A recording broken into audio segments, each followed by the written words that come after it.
now. Okay, hi everybody. My name is Grania Fletcher, but I go by the name of G. I am Irish, but I've lived in Australia now for the last 30 years. I am married to the beautiful Darren, who is on here today. And we have two children, Harry and Ruby, who will be watching this as well, because we've had them do Gallup training. They just don't get up at 8 a.m. Don't quite know what that means at the moment when they're in school. So I am so excited to bring you, I am currently a Pro 8 with LifeVantage, coming up to 4 years this Saturday, which is pretty huge. And it's such an honor to have four of the founders on here today. Kim's here, Denise, Una, and myself. So it's very, very exciting. And yeah, I hope you get a lot from this, Gallup Strength Finders. And I want to introduce Glenn Williams to you, who, if some of you didn't do Gallup Strength Finders when I first sent the email, Glenn sent me it 7 years ago, offered it for free, sent me the thing. Gee, I think this would be really good for you to do. Did I do it? Did I egg? Blah, blah, whatever. Then my son did it in school and I thought, wow, that was pretty cool, but just never did anything with it. And the only thing that changed my mind about Gallup Strength Finders was our scientist, Rosa Kernak, who is Polish, who is English is her second language. She is in the UK. And her business went from this to this. And I just rang her and I was like, what are you doing? Your figures are going through the roof. And she went, I am working in my strengths, Gallup. And I went, oh my gosh, is that the Gallup that I should have been doing 7 years ago, that Dr. Glenn Williams, my good friend, offered it for free to me? So Rosa very kindly helped me, showed me the power of it, showed me why I should be doing it. And that was it. So then I got on to the lovely Glenn. And to let you know a small bit about Glenn, and I'll go through his bio, but to let you know, I met Glenn 10 years ago. Is it, Glenn, nearly? 10 years ago, yep. Coming up for about 10 years. I was the first person that his family met. God love him. I kidnapped him for a day when he came up for an interview to see whether he was going to work at Family Challenge Psychology Clinic. He was going to be the CEO overseeing the charity, which was the largest trauma rehabilitation charity in the world. And he was also overseeing the clinic. So I was asked, could I take Glenn around and show him where my kids go to school, where my kids play soccer, where we live, and basically show him my life for him to decide whether he was going to bring his family up here, because he had to make sure that he went back and reported to his family whether it was a go or not. That was as important as the job to him. So we've become super great friends since then. I would class Una and Johnny as couples. Una and Johnny, Glenn and Nat, Wendy and Sam, these people, you know, Susan and Trevor, these are like just my friends. That's probably my 4 couple friends when it comes to couples. These are some of my dearest friends that I've got in the world. And just to give you a proper bio now on Glenn. So Dr. Glenn Williams is founder and CEO of LCP Global. Glenn is the founder and CEO of LCP Global, a leading strategic management consulting firm with more than 25 years working as a psychologist, executive, and board member in more than 40 countries. He is passionate about changing the way leaders think and behave. LCP Global works with business leaders, executive coaches, HR professional consultants, and leadership development professionals to give them the tools they need to help organize, achieve their objectives. Its leadership solutions are backed by rigorous research and include the results-oriented leadership capacity program. Before founding the firm in 2010, Glenn held senior roles with NGO offices. This was with focus on the family, countries that provided educational products in 150 countries. He served as the group vice president, senior vice president, and chief operating officer for the global operations, overseeing up to 700 direct members and a budget of $110 million US a year. So earlier than this, he was a a regional sales rep with a multinational company and launched ProFam Australia, which focused on building strong families and communities and grew into Asia, North America, Europe, South Africa, and the Middle East. He holds a doctorate, but can I actually say here, can I say, Glenn, what you maybe don't say on here, that you were a college dropout or a high school dropout or whatever it was? Sure. To show the power of when you actually get into something you're passionate about, that you can go on and do the impossible. He has leadership, character, and performance. He also facilitates executive roundtables for Halftime Australia, helping leaders align their successes, influence, and opportunity to build a legacy of significance. Glenn is married to Natalie, and they have three children, which creates its own challenging situations, as we know.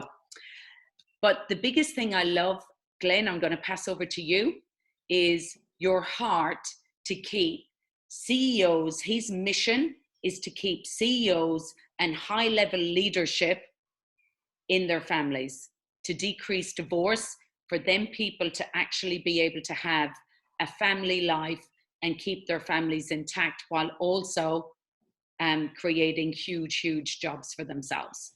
So I'm going to pass it over to you now, Glenn. Thank you very much. Yeah, thanks, G.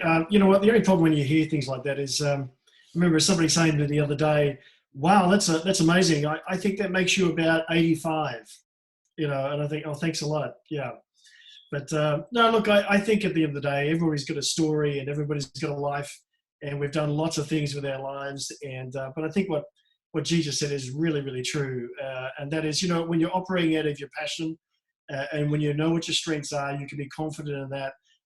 You know, you can do amazing things. And so there's one thing I really would love everybody just to if you hear nothing else but this one thing, this is what I want you to go away with today, that, you know, when you operate with your strengths, when you allow yourself to focus on leveraging the strengths that you have, you're happier, you'll be more fulfilled, you'll be more effective, you'll be more productive, more people will like you because you're not trying to be somebody else. And you'll just, honestly, you'll just achieve so much more than what you would if you focused on what you don't have. So really, that's my message in a nutshell for today. If you hear nothing else, just go away with that if you can leverage your strengths and be comfortable with the strengths that you have and know how to exercise them, you'll be happier, more fulfilled, achieve more successful. So that's my biggest plug for today. So just really let that sink in. So I'm gonna start with just a few things. You know, just talking about talents. Everybody has talent, right? But you know, not every talent becomes a strength. And so, you know, we're loaded with talents, and you've got different talents. You probably know what they are. You know, I love music. I play a little bit of the piano. I can play a few chords in a guitar, but you know what? They're not strengths. You know, I haven't really developed them any further, or if I did, I lost them. You know, they were a long time ago. And so your talents are things that you've got, where you've got potential, and your strengths are where you leverage that potential where it becomes a strength. Are you hearing that all right? It's like someone else is having a conversation. You know what? Hang on a second. I think I don't even know what is going on here. Something is music on the background. Yeah. Oh, here we go. You know what? My iPad just started playing. There we go. Can you hear me now? Is that better? Yeah, it's fine. Oh, the wonders of technology, eh? Yeah, so that's the difference between a talent and a strength, right? So, you know, everybody's got talent, which is potential, but, you know, can you leverage that potential, develop that potential, and allow it to become a strength? So let me give you some really quick facts, and I mean, I won't load you up with these, but people who focus on their strengths are 3 times as likely to report having an excellent quality of life. So 3 times as likely to have an excellent quality of life. They're 6 times as likely to be engaged in their jobs. So again, people who focus on their strengths, they're 6 times as likely to be engaged in their jobs. People who use their strengths and maximize their potential every day they have, get this, 7.8, I don't know who does the 0.8 bit, but 7.8% greater productivity. Understand that 20 million people have gone through this around the world. So, these are pretty amazing statistics, really, when you think about that. So people who maximize their strengths, operate from that position of strength, have almost 8% greater productivity. Teams who give or receive strengths feedback have 9% greater profitability. When leaders focus on individual strengths, their employees are 8 times more likely to be engaged. So if you think about your teams, the teams that come in and you're trying to mobilize them, you're motivating them, you want to inspire them, help them to achieve greater things. When you can help them focus on their strengths, they're 8 times. So we're not talking 8%, we're talking 8 times more likely to be engaged. Employees who receive strengths feedback have a 15% lower turnover. And then teams who focus on strengths every day have over 12% greater productivity. So they're just a really quick rundown. So it's just some amazing statistics there, and I just want to let you know those, primarily because this is not me standing here in front of you telling you it's a great thing, but there's a lot of data, and there's a lot of evidence-based stuff that really supports that. So, I understand that some of you on the call have completed your Strengths Finder assessment. Not everybody has completed that. Is that right, G? Look, I have a PDF, the beautiful Denise. So my son, Harry, last night set up an Excel spreadsheet with the whole color-coded, strategic, executing, I have the 3 leaders, I would say 30 people. Let me see who's on here who hasn't. There is seriously 3 people on here who haven't done their strengths. The rest have. Yeah. Okay. So listen, it's obviously really difficult to get through everybody's strengths in the time that we've got. So, there's just a few things I'll focus on, which that way everybody will go away with something, I would hope, from your own strengths. So, you've got 34 strengths and, or 34 talents, actually, because it's all about potential. Now, what I'd encourage you to do, if you've got your strengths report in front of you, is basically go down that list and say, what, this is basically me all of the time. So normally it's around about the top 11 or 12, sometimes 13 strengths on that list. The 34, you've kind of got them in the order in which they appear, for you. And so you go down that list and you say, what, yeah, this is me all the time. These are me. I got it. Or nearly always. And so where you see that stop, what I would encourage you to do is just draw a line under that point.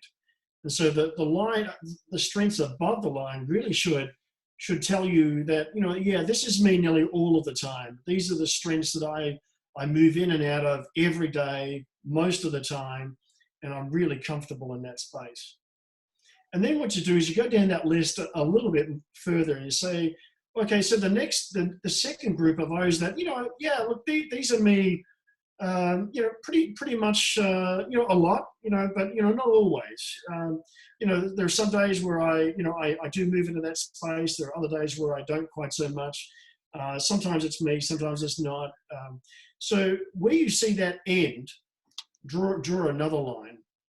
So sorry, Glenn, what number was that, around 20 or something? It really just vary for a lot of people. So the top group, often it's usually around about that 11, 12, 13 mark. The next line, again, it could vary. It could be around the 20, 25. There's no hard and fast rule for that. And then the bottom group are those talents, I guess, if you like, or strengths that you look at and you think, what, these ones, they're not me much at all. They're rarely me. And that's again, that's why they're down the bottom. That's why they're ranked down the bottom.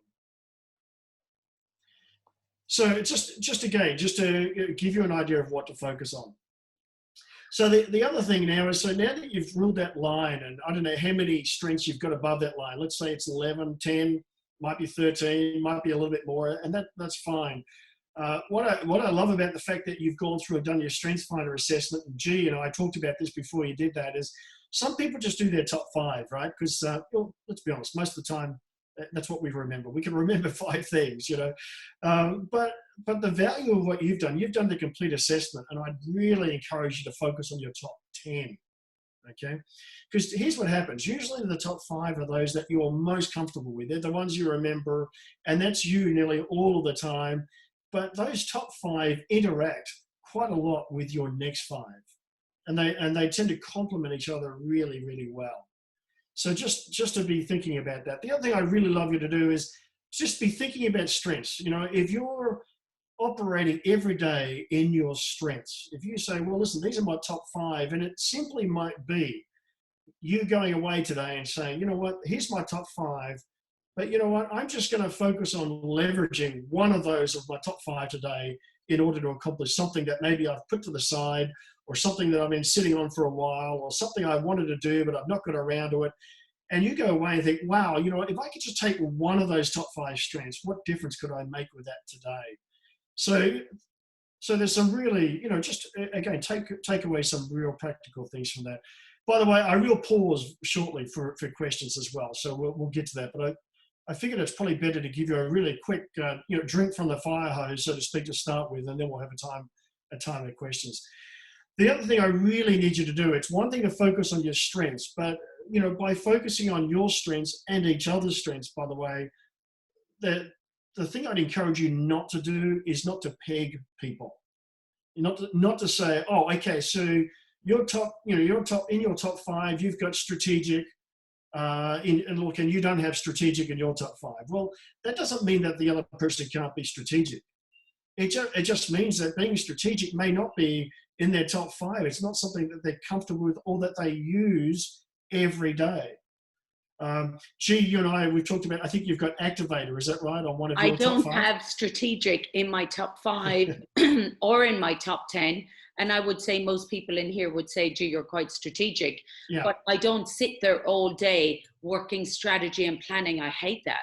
Yeah, but give me another one of your top 5. Okay, so my number 1 is includer. So hence I have 23 people. Whatever I learn, I want everyone else to learn. Woo.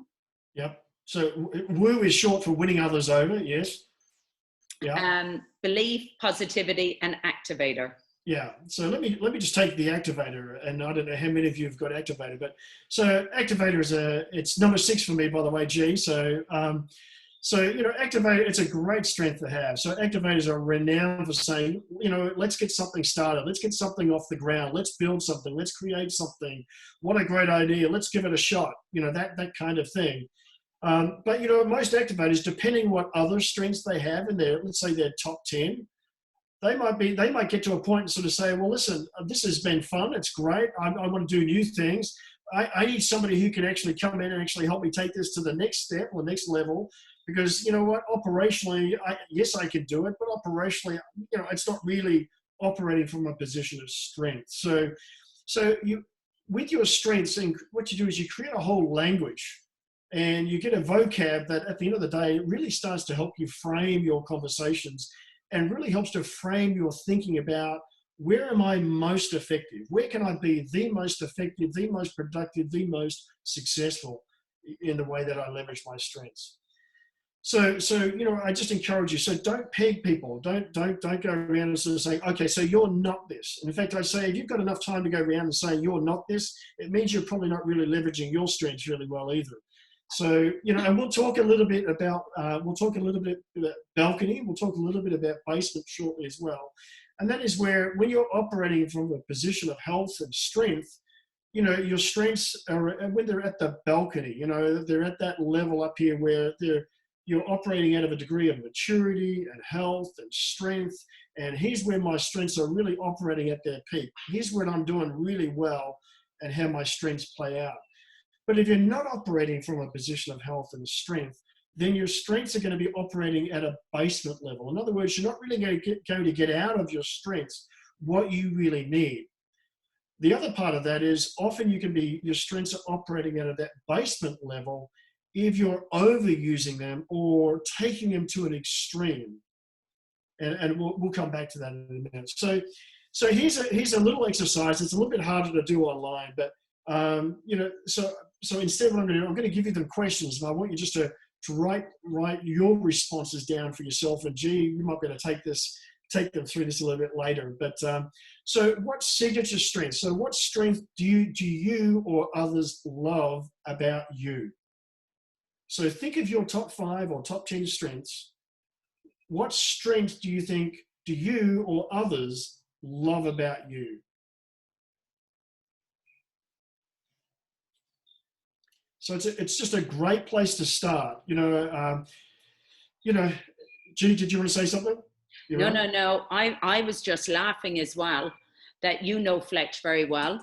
And the two of us, our top 10, not one the same. Not one in our top 10 the same. And he went, oh my gosh, are we going to even last the distance? And I just said, just think of it that we've got 20 of the 34 strengths that are out there for a family. No, it's a great attitude too. And look, and it's not unusual to find couples with entirely different strengths in their top 5, top 10, and usually they're very complementary. So that's the first question. So what do you or others love about you? The second one is, what strength can drive you or others crazy? And again, I think it's a great question to ask because one, it just helps us to be more aware of ourselves, but also helps us to be aware of what others might be thinking or how they might be responding to us. So what strength could drive you or others crazy? I'll give you an example of this one. So responsibility is number 5 for me, right? So usually when I'm talking to somebody who's got responsibility in their top 5, I often feel sorry for them, really. And because I've got it as in my top 5, and top 5 means that you can't let things go. It's very hard to say no. It used to be, when I was younger and I was in different leadership roles, I used to wear it like a badge of honor. People would say, just give it to Glenn, he'll get it done. He'll follow it through to the end and he'll get it across the line. When you're younger and you think that's fantastic, climbing the corporate ladder, everybody thinks fantastic, so I'm thinking that's a really, really good thing. But, after a while you start to realize that if everybody's giving it to you because it's going to get done, very soon everybody's giving their stuff to you and you're not going to get it all done. But here's the problem with responsibility: you'll still get it done, but it's going to kill you in the process. And so what that means is I take far too much ownership of not wanting to disappoint somebody, to deliver a job and get it done on time, get it across the line. So you take great psychological ownership of that. So look, and again, it's a strength, right? That's a strength, but what I just shared with you was a basement view of responsibility. Because, if I responded to everybody and told everybody I could do what they needed me to do, or what they wanted me to do, then I'm not really going to be operating from a position of health and strength for too long. So whilst it's a great strength when it's operating from a position of health and strength, that's great. When I'm saying yes to everybody, that's a basement, right? That's where basement, because I'm going to kill myself in the process. I'm going to have no energy. And I'm going to decline very, very rapidly. And what I'll do is I'll lose productivity, I'll lose efficiency, and the quality of my work won't be as good. So understanding your top 5 strengths, and again, your top 10, will give you an understanding of when I'm operating at my best, it's when I'm leveraging my strengths.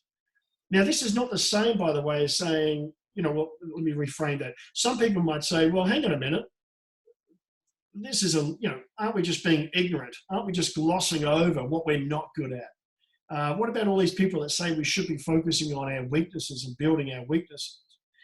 Well, Gallup would say from their research, they would say, look, we're not telling you not to focus on your weaknesses. I think everybody needs to be aware of areas where they're not that strong. But and I would say this even from my own personal experience and leading teams all around the world, I would say if you've got people focusing more on their weaknesses and what they're not good at, rather than what they are good at, you're expending an awful lot of energy and a lot of resources into areas that you quite frankly don't have the time for, don't have the capacity for. So, my thing would be, if you're in a context of a team and you're not that strong in one particular area, then find somebody in your team who's really good in that area and have them operate. from a position of strength, and you choose to operate from another one of your strengths in a way that they can't. So that's the value of doing that in the context of a team. All right, I'm just going to pause there for a second and or for a minute, and just say, if anybody's got any questions.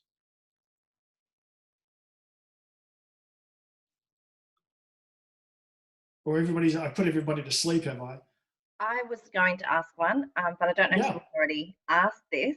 Sure. How often do you think this needs to be routinely performed, like every 5 years, or personality-wise and is professional-wise? Yeah.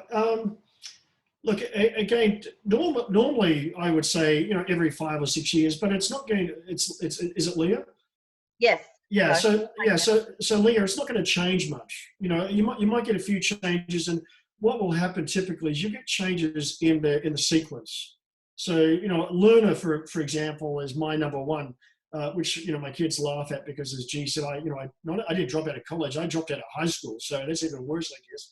But, so to have learner as number one and to drop out. But see, if I was to do my assessment again, learner would probably still be number one, but it may be 1, 2, or 3. Do you know what I mean? Uh-huh.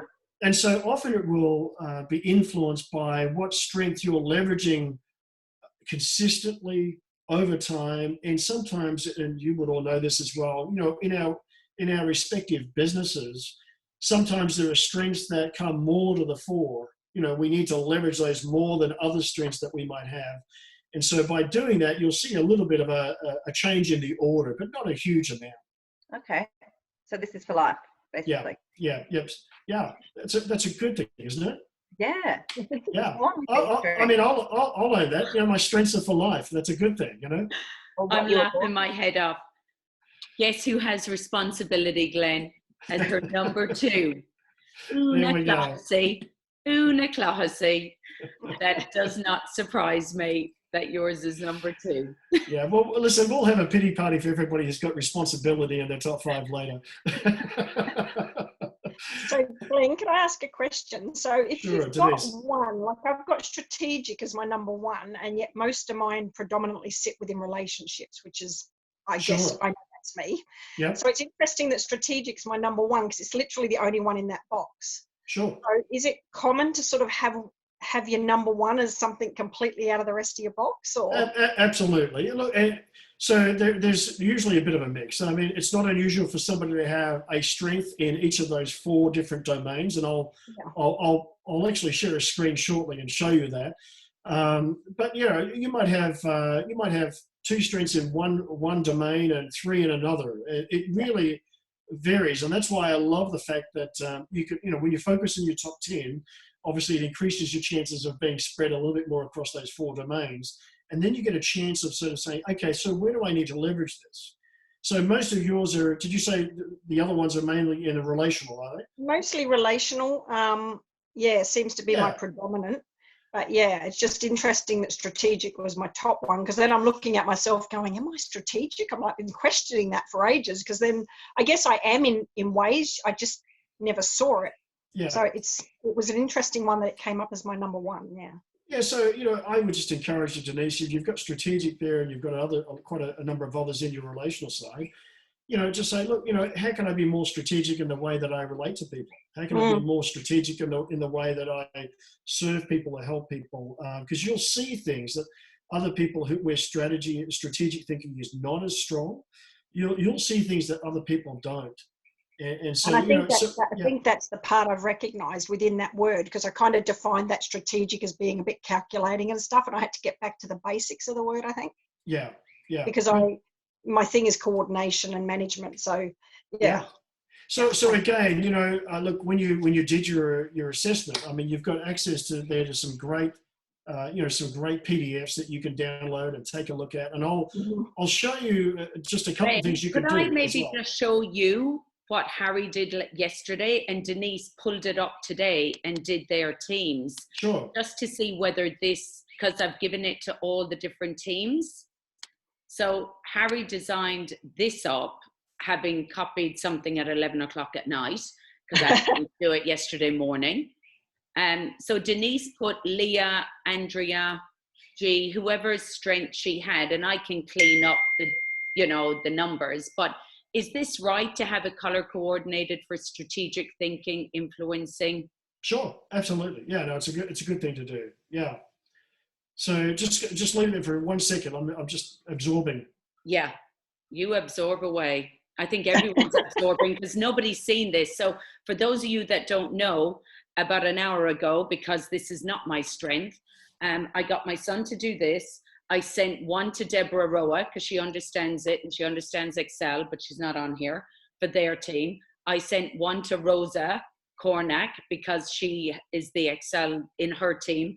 And I sent it to Denise because I thought, well, Denise is very organized and she's strategic, so I'm sure she'll be able to do this.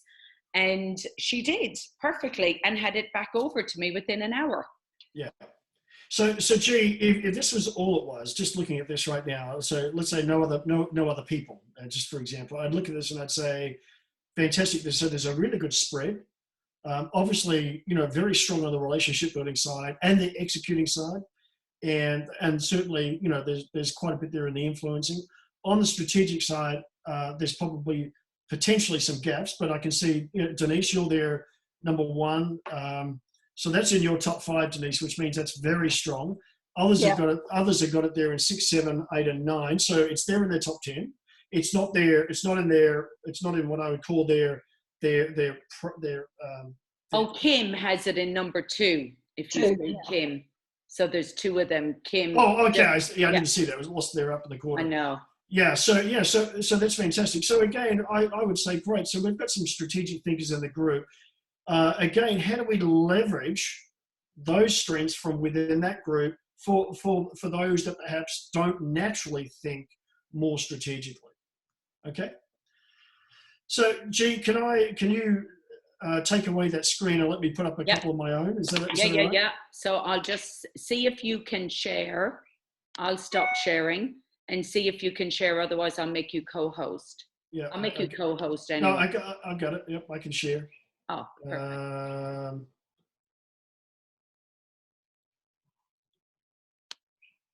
All right. Can everybody see that? Perfect. Yeah. So I'll give you an idea. So this is just a very simple. I'm going to get rid of. There we go. I'm just moving to the side. So what I did here. This is again how you can just do something very simple. I find this is a nice summary slide, and I know you're probably looking at that and saying, well, how do you do that? You know what? All I did literally was with one of those PDF reports that you can print off from Gallup, I did a screenshot.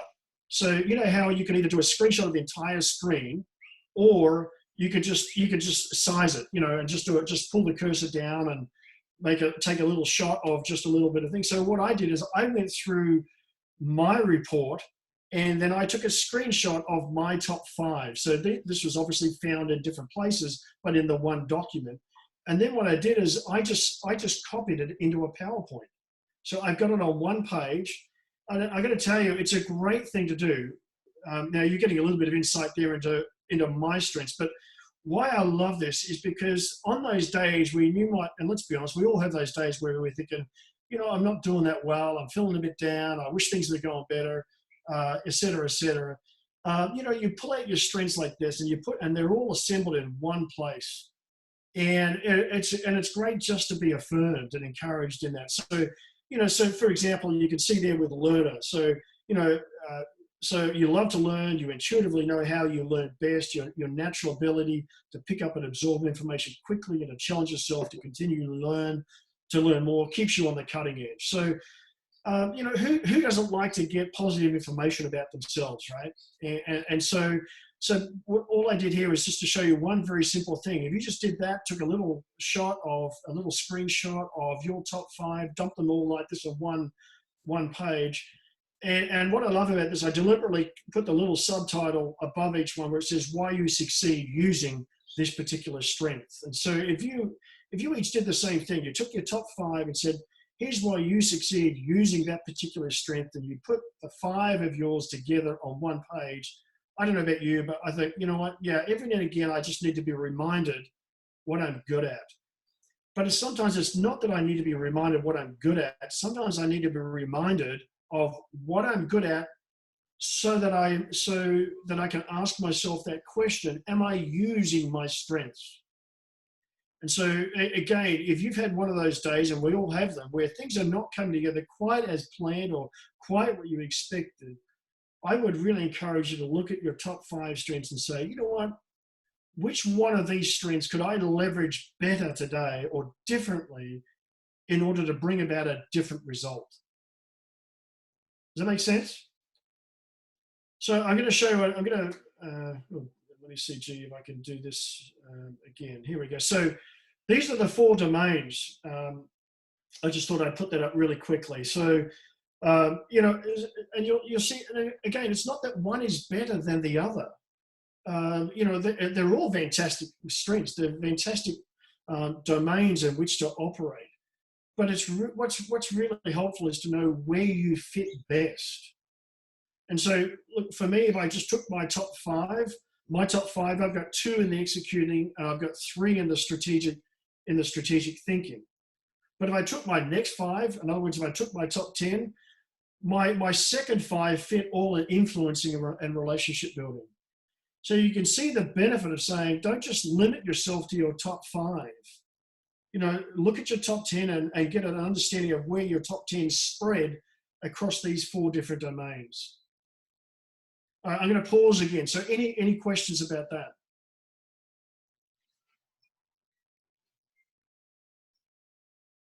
No questions? All right, so let me go to this. So here's another thing. So these are my strengths, okay? So this is taken off one of my reports. And again, you know, and you could do the same. So you can open it up, I think on the home page, once you downloaded your report or where you download your report, you'll see your strengths come up exactly like this. Well, obviously in different order, but again, what I like about this is you've still got your 4 domains going across the page. Okay, I was wrong. I've got 3 in the executing, 2 in the strategic thinking in terms of top 5. But you can, what I get from this is a view of where my strengths are. So my top 10, they're bolded or highlighted, right? So I've got 3 in the executing, 2 in the influencing, 2 in the relationship building, and I've got 3 in the strategic thinking. So, you know, again, I look at that, and depending what I've got to do today or what my priorities are for this week, or let's say what I need to achieve in the next, I tend to work on 90 days. I'm a 90-day guy. So I'm not a big believer of 2-year and 3-year plans. I do have them. I just don't give them a lot of attention, right? I focus on where do I want to be in the next 90 days, because 90 days is what gives me momentum. And, you know, in 90 days, I get a chance to sit down and say, okay, which one of these strengths or any of these strengths for that matter, but which of these strengths can I leverage the most or the best in order to get the results that I'm looking for over the next 90 days? And again, it's just a great little framework for you to get a global, if you like, snapshot of your strengths, your 34. You can see my number 34 there down on the bottom left-hand corner, deliberative. I'm not very deliberative. I apologize in advance to those of you who have deliberative in your top 5. But, you know, deliberative is number 34 for me. So in other words, I'm not slow in making a decision. Okay, I hate taking too much time to make a decision. And yet at the same time, you know, you see other strengths there that come out as being really, really important that will help me to make good decisions. So any questions about this? So all of you should have access to this in relation to your own strengths. Now, if you can't print this out, again, what I would do is when you open up or you go to the page, the Gallup page, and you see your screen like this, take a screenshot of it and just dump it across into a PowerPoint slide. And that, again, that's actually what I did for this, just to make it a little bit easier. So when I look at this and I look at my top 5, so my top 5, so learner, arranger, strategic, achiever, responsibility. Now, the first question I'm going to be asking myself even today is, how am I leveraging these strengths today in order to generate the best result I can for my time, or in terms of achieve the goals that I've set for myself today. If I start looking outside of that, outside of my top 5, then the concern I would have with that is, I'm probably going to struggle to achieve what I need to achieve if I'm not focusing on my top 5 and what I'm really good at. But what it also does to me, it says to me that, hang on a minute, I've got this goal I really need to get across the line today. I can leverage my strengths, but quite frankly, I need more than that. And so again, this is the value of team. This is the value of saying, I've got somebody in my team, they're really great at doing this. They're great at, let's say, communication. Maybe I'm not that good at communication. So they're great at communication. You know what? Then, if you've got something that's going to involve a lot of communication, then, you know what? You bring them in and have them work on that and contribute at that level. So again, these are just mine, but I'd love for you to do something like this for yourself, and just really encourage you to get absorbed in understanding your strengths. All right, I'm going to look at balconies and basements. Any questions before I do? And while you're thinking about a question, I'm going to have another sip of coffee. Glenn, I had Ruby, so I would encourage people here, and do you agree with this? So I had my son Harry, who's 18, and Ruby, who's 14, and I thought, am I really worth paying 50 US or whatever it was going to cost for Ruby to do it? And I made her, I literally had to sit next to her and explain some of the questions to her. But what came out of it, which was really interesting, is that her number 34 was achiever, which is Dad's number 1. Mm-hmm. So I was like, okay, to learn how to speak to our children now, and to learn what we think is such an easy, like it's just so natural to you, is like a foreign language to them. Whereas her skills was, number 1 is futuristic, communication, consistency, woo, and discipline. Incredible. So I was able to go to her and say, you have got amazing skills. So would you encourage people here to invest in their family or their other halves, maybe, to do this? Had your kids all done this? Like, what's Sure. your take? Yeah, absolutely. I love it. Look, but you're talking to somebody, this is a space that I've played in for about 25 years now, maybe longer. So, but yeah, look, I had each of my kids do this. And again, what I did, as you can see, my second strength is a ranger, right? So what I did is I took each of our strengths, I put it onto one PowerPoint slide, and I put here's our basement strengths, here's our balcony strengths. So I wanted everybody to see in our family that, when we're operating from a position of health and strength, this is what our strengths look like. This is what we look like. And if we're not operating from a position of health and strength, then understand how your strengths play out at a basement level. And I tell you what, in terms of insight, and again, same for a team, isn't it? But, for a family, and all of a sudden you start seeing, we start asking questions differently. So we start asking questions and you don't even have to ask the person a question, but it might be a question you ask yourself. And gee, if I could just pick on you at the minute, but it might be you saying, well, gee, if I look at Fletcher's top 5 strengths, then how am I allowing him to operate in that position of strength, of health and strength? How am I helping to facilitate an environment or a place where he can exercise those strengths? Or am I expecting Fletch to operate in a space that's more like my space, but it's not a space that he's comfortable in? And yet at the same time, if I can operate from a position where I'm most comfortable, and he's operating from a position where he's most comfortable, then both of you are operating from a position of health and strength. So Glenn, could I ask, and a lot of people know on here then, Fletcher's number 1 is achiever. He is such a hard worker. You know him. And we're literally going in and we're spending 2 hours in there this morning after this, just to finish off the last bass and stuff. And that's it. And he's like, so what do I do then? I'm normally the eagle. I'm the provider. I'm the person that is there looking after my family. I'm a hard worker.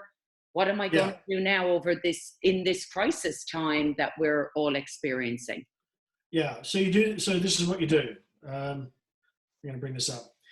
So you take that strength, right? The achiever strength. So you name it. And so again, this is kind of like you name it. In other words, you identify that strength. Achiever is my number one strength. So for Fletch, it's number one. You claim it. Okay. So, you actually own it. So name it is you identify it, you affirm it. Number two is you claim it. You actually own it. Achiever is part of my DNA, my strengths DNA. And then the third step is that you aim it.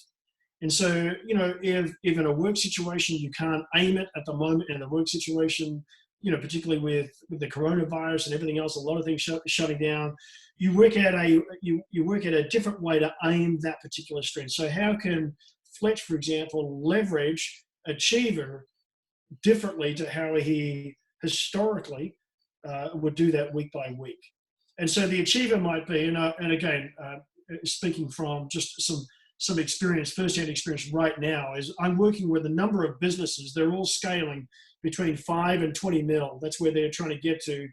A couple of them are struggling, obviously, because they've lost clients and they're losing business. Others are not losing clients, and they won't lose clients because they're tech-based, and so they can work remotely. But so what we're doing is we're actually helping them to review their 90-day goals and how can they leverage the next 90 days in order to hit the ground running, whether that's in 3 months' time, 6 months' time, or whatever. But they're reviewing their business model. They're reviewing their value proposition. They're reviewing their messaging. So their internal and their external messaging. Are they on brand? This is an opportunity to kind of really strengthen their brand. Does what they say on their website really match what they're selling?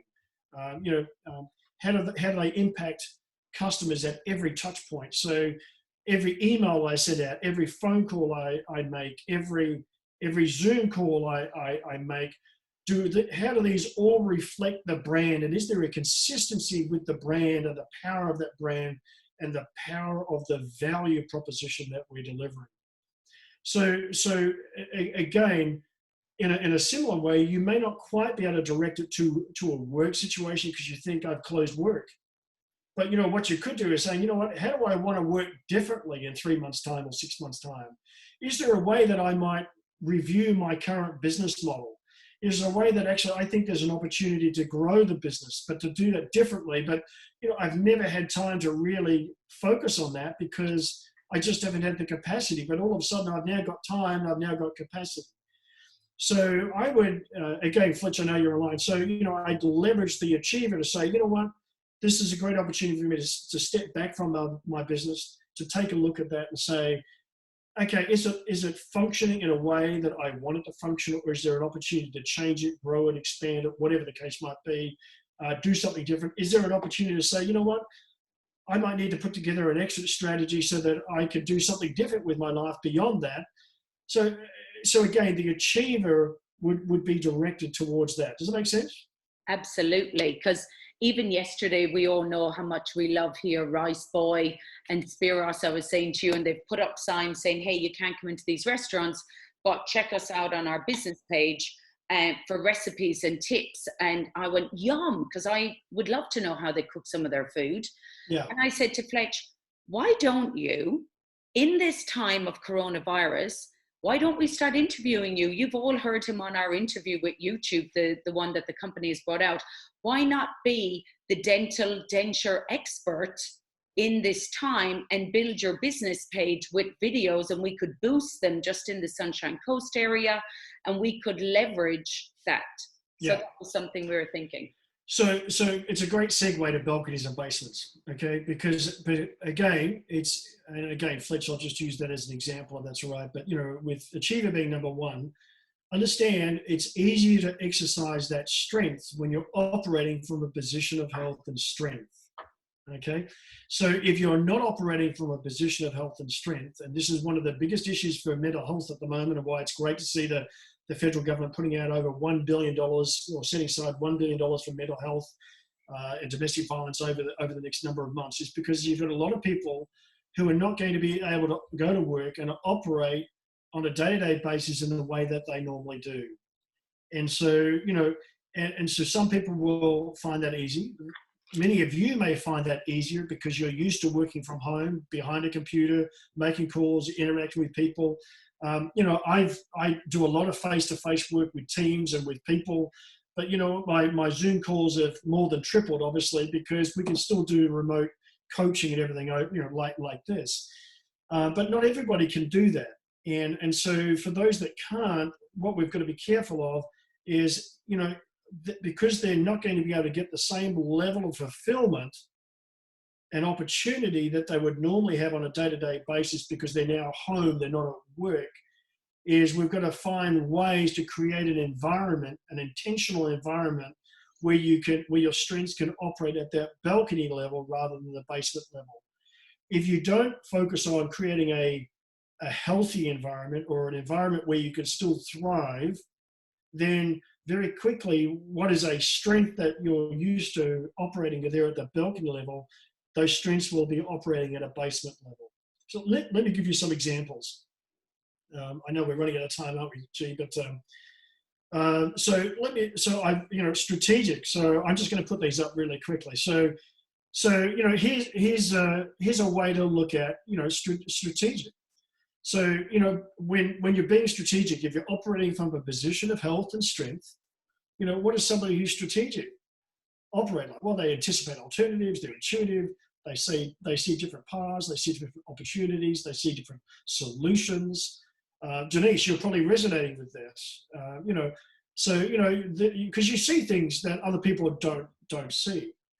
But you know what? But if you overemphasize, if you overuse the strategic, or if you're not operating from a position of health and strength, then a basement view of strategic would be jumps to quick decisions.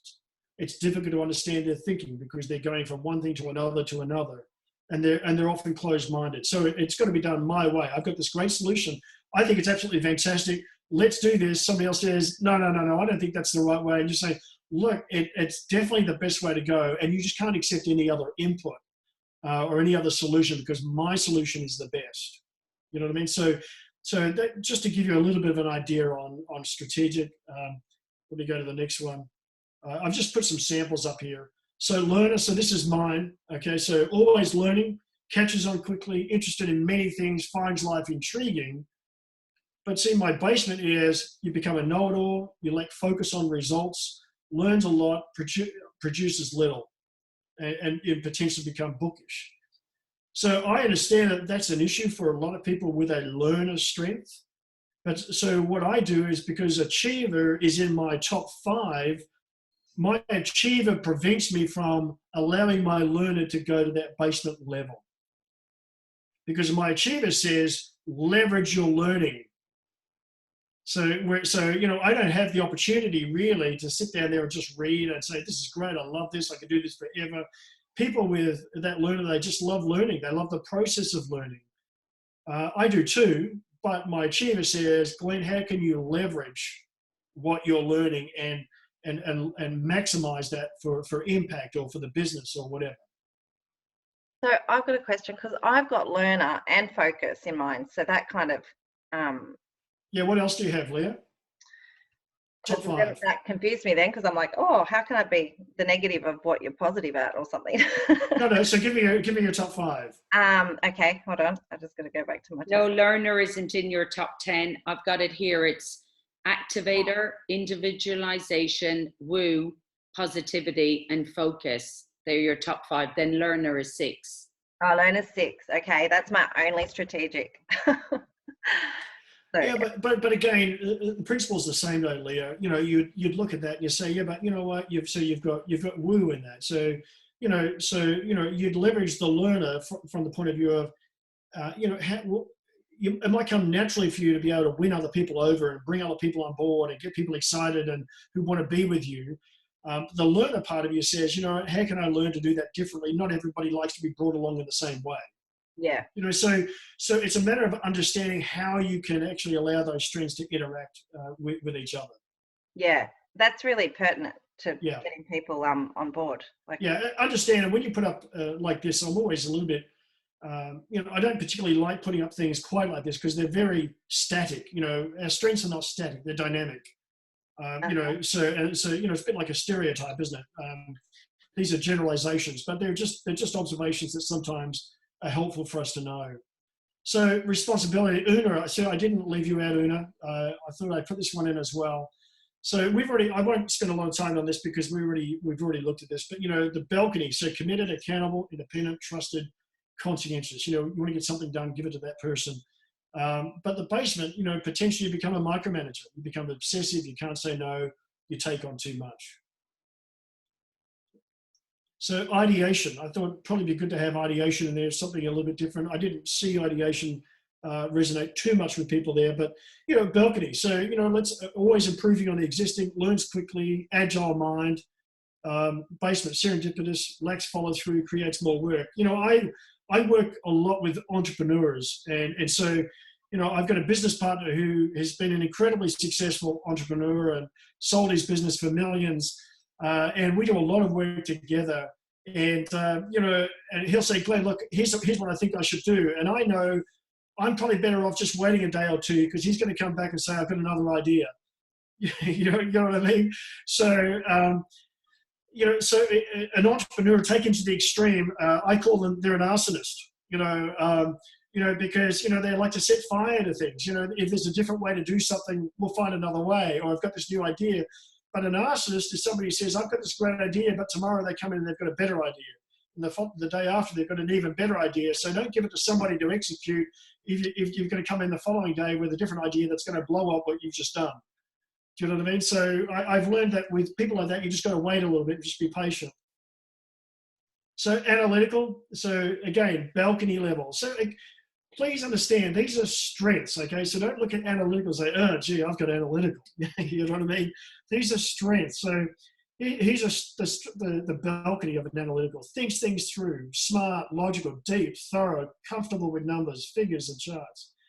But, potentially, if you're not operating from a position of health and strength, here's what it could look like. Rude, short, tough, never satisfied with the answer, ask too many questions. So, often, I just got back from the US and we had 15 executives from around the world come together. There's quite a bit of conflict. I was managing or resolving some of this conflict. And there's a couple of analytical people in there. And to be honest, they were driving me crazy as well. But I have a process whereby you go through everybody in that room, the 15 different people in that room. Everybody has an opportunity to share. And we have what we call a QDD process. It's questions, doubts, and disagreements. And everybody has an opportunity. And eventually, including the analytical person, is like, you know what, I'm sorry, you've had it, you've had your chance. Everybody's had an opportunity, we're moving on. So there's different ways to manage some of the basement, the basement traits as well. So here's my question to you. So what strengths in your group can you learn to leverage, or can you leverage to achieve success?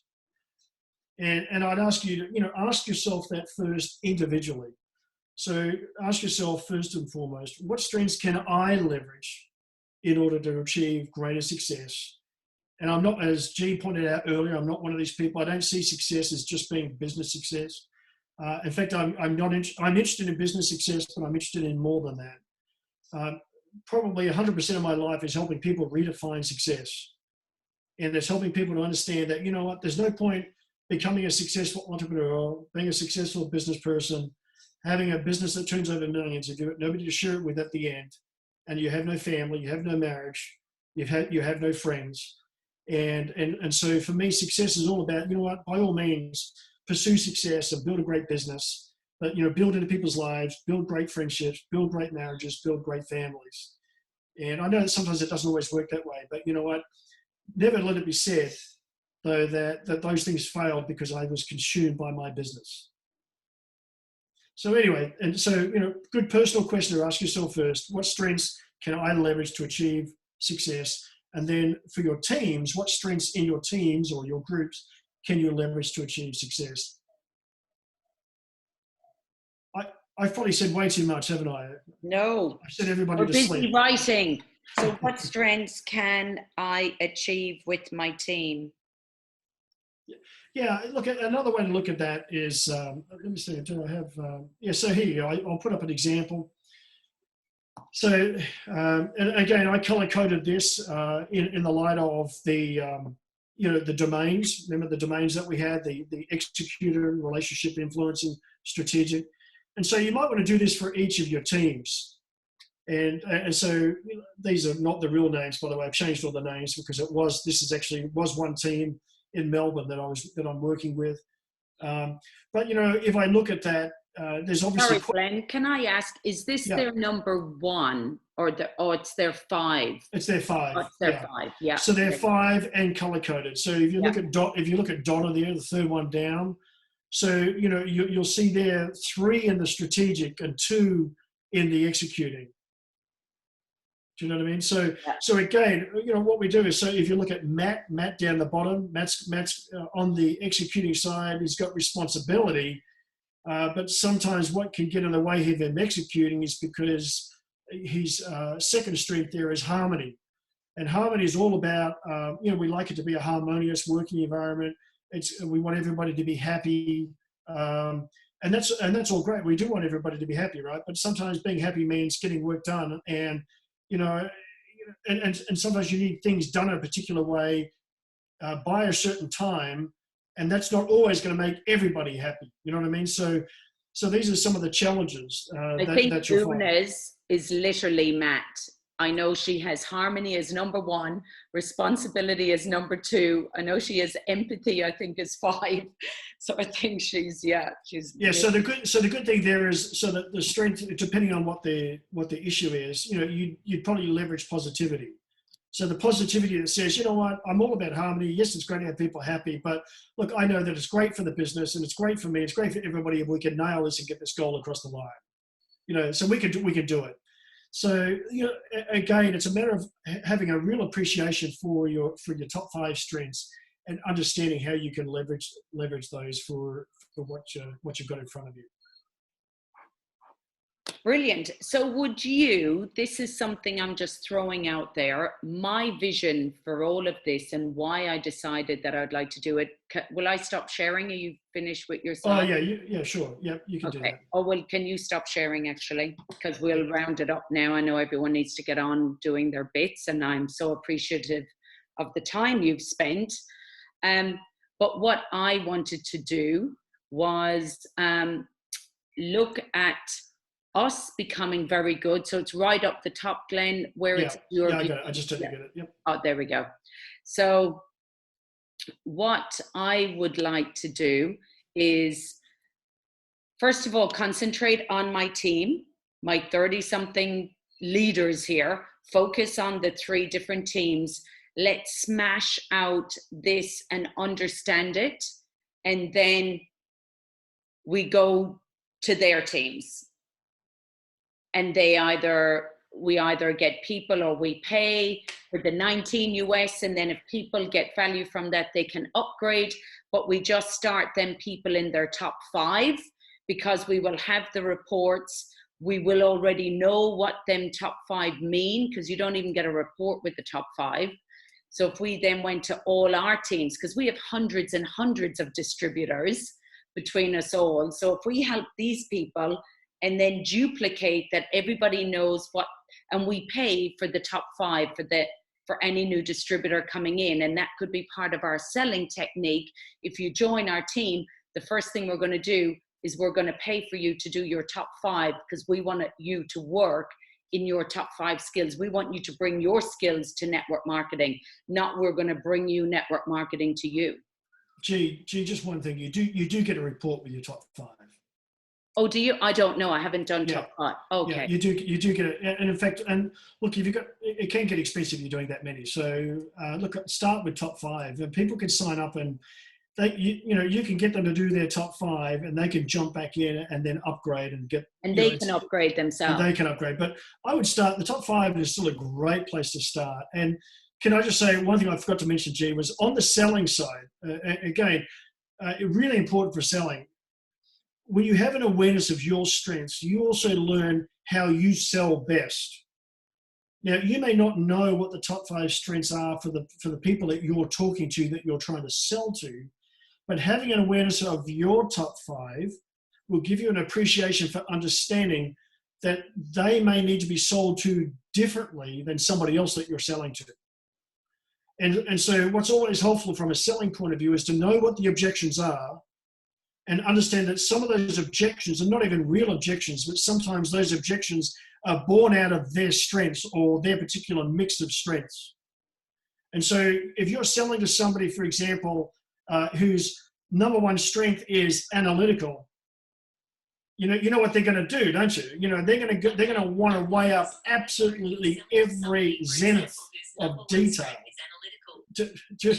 Siri has just opened my iPad and looked up zenith. But anyway, but you know what I mean. So having an awareness first of your own strengths will actually help you sell better, even if you don't know what the other person's strengths are, because you have an appreciation that they're probably going to be wired differently to you. And one final question, Glenn. Yeah. Lead by Strengths is a great podcast that Rosa has researched and given me. And basically in there's 8 minutes, and I've sent it to everyone and they're like, can't find it again, G. Would you recommend everyone, as part of their exercise, if they're passionate about working in their strengths, to go in and listen to 5-8 minutes of their top 5, write down, because it actually says, so if woo is one of your top 5, these are some other words you could do to actually build your profile in LinkedIn, to use these other words so that people would know who you are. Yeah, well, my strategic, my learner, my responsibility would say, yes, go ahead and do that immediately. My achiever would say, I don't have time. So, you know, again, you know, you've got to find what works for you. There's some great information on there. You can go into YouTube. They've got, for those of you that are much more inclined this way, which I am, there's a 2-minute version, a 2-minute clip on each strength, as well as a 30-minute version on each strength. So, you know, if you're, you know, analytical, input, learner, you might want to watch the 30-minute one. Feel free, enjoy that, won't you? I'll listen to the 2-minute ones, you know. So where would we find that? Is that under Strength Finder? If you just go into YouTube, look up Strengths Finder, you'll see there's a whole list of them there. I will send you that, because I already sent you that in the beginning with the link. Okay. So it's all there, yes. Okay, that's my learner. Rosa is my learner. Yeah, there we go. I like Rosa. Brilliant. So I've got to run, G. So we all do too. So we just all want to say thank you so much. If everyone just wants to put a nice thing in the chat, whether you thought it was amazing what Glenn has done for you, just say a big thank you to him. And yeah, I just want to thank you so much, Glenn. It's been amazing. Thank you so much for what you've done for my team. I am so, so grateful that you took this time and helped these people to succeed and help their families' lives. Yeah, so thanks, you. Stu. No, it's been great fun. And yeah, look, just be excited, be inspired by your own strengths. If you're inspired by your strengths, other people are going to be inspired by your strengths as well. So it's a good way to operate, good way to live. Thanks, Glenn. All right, take care, everyone. Glenn, sorry, my chat's It's disabled. Thank you very much. So fine. You're welcome. Thanks, Glenn. No problems. Take care.